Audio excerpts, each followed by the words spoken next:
الصلاة والسلام عليك يا نبي الله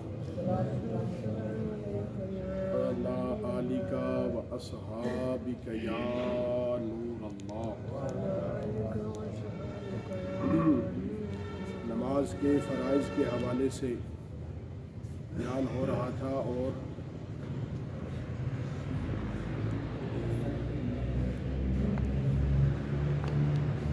نماز کے دوران اگر کسی نے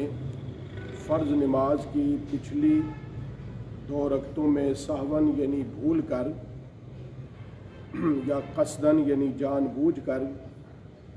الحمد شریف کے بعد کوئی صورت ملائی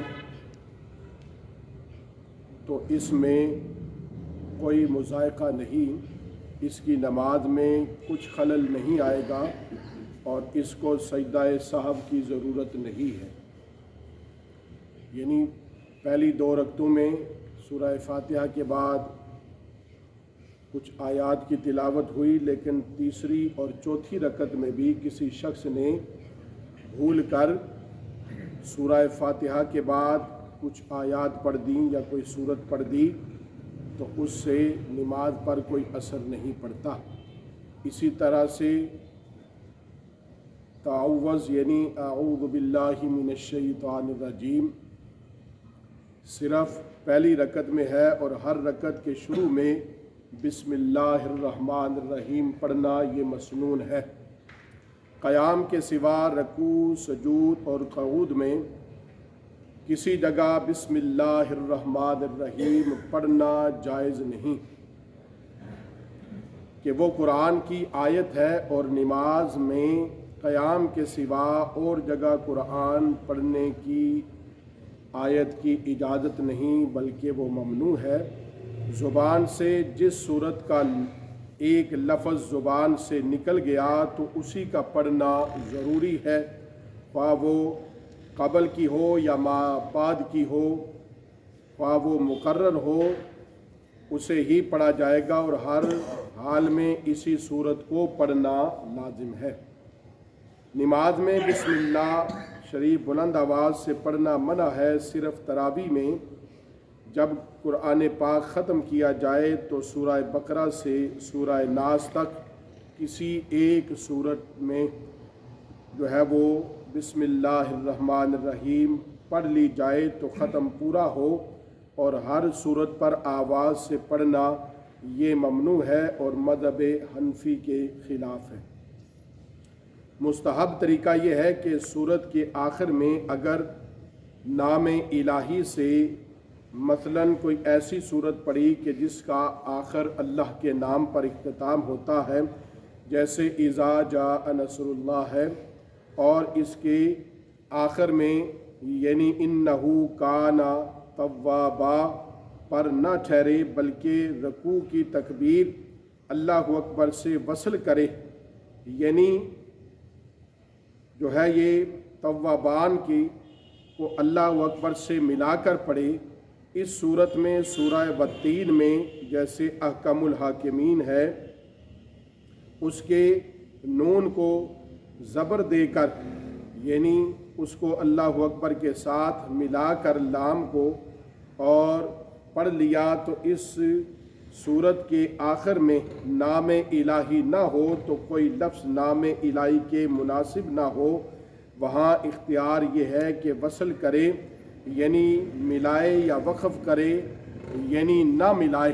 مثلا سورہ علم نشرہ میں جو ہے وہ فرغب یعنی آخر کا جب حرف ہم پڑھیں گے فرغب کا تو ٹھہر بھی سکتے ہیں اور اس کو اللہ اکبر کے ساتھ ملا بھی سکتے ہیں، اور جس صورت میں کوئی لفظ اسم الہی کے نامناسب ہو وہاں ہرگز وصل نہ کرے بلکہ فصل کے ساتھ پڑھے اور صورت کو اور اللہ اکبر کو الگ کرے۔ یعنی جہاں پر جس صورت میں آخر میں اللہ کا نام اسم آئے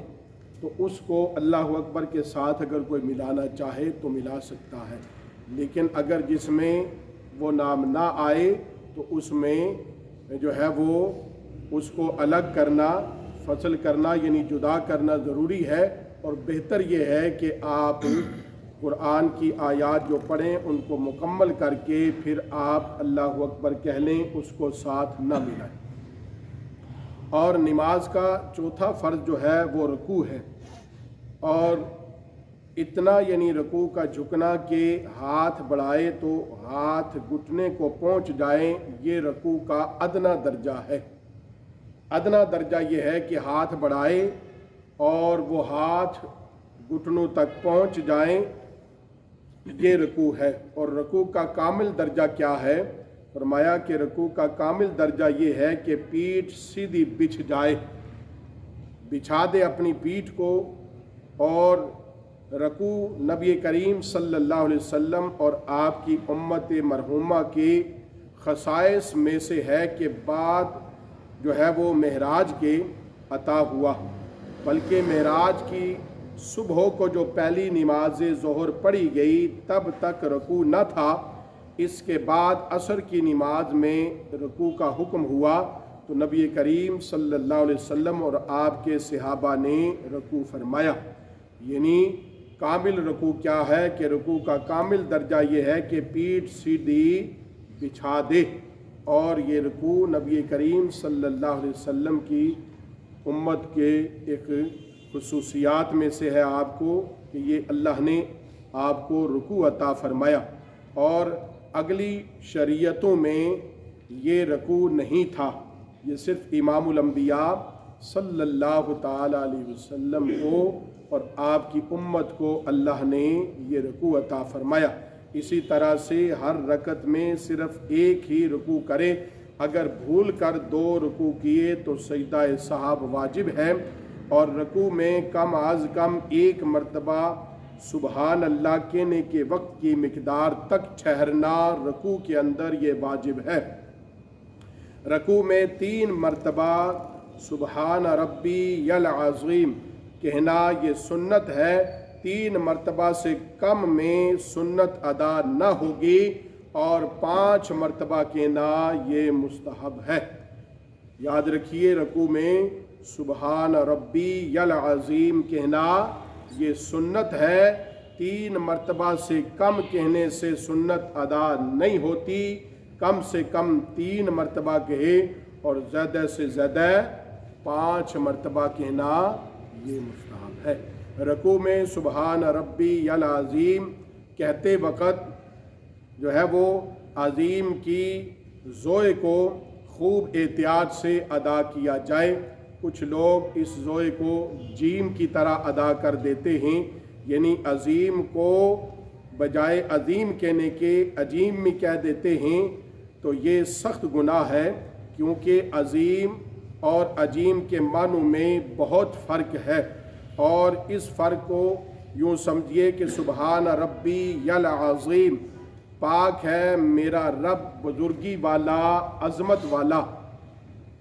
اور عظیم کے معنی بڑا، بزرگ اور عظمت والا، یہ عظیم کا معنی ہے۔ اور اگر کوئی عظیم کو عجیم کہہ کے پڑھتا ہے تو اس کا معنی ہے گنگا ہونا، یعنی جو ہے وہ عجیم کا معنی ہے گنگا ہونے کے، تو اللہ تعالیٰ کے لیے لفظ عجیم کی نسبت کرنا یہ سخت گناہ ہے اور منع ہے۔ اگر کوئی شخص حرف زوئے کو ادا نہیں کر سکتا تو وہ سبحان ربی العظیم نہیں کہہ سکتا،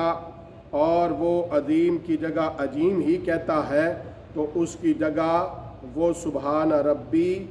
الکریم پڑھ سکتا ہے، لیکن اس عظیم کو عظیم ہی پڑھنا چاہیے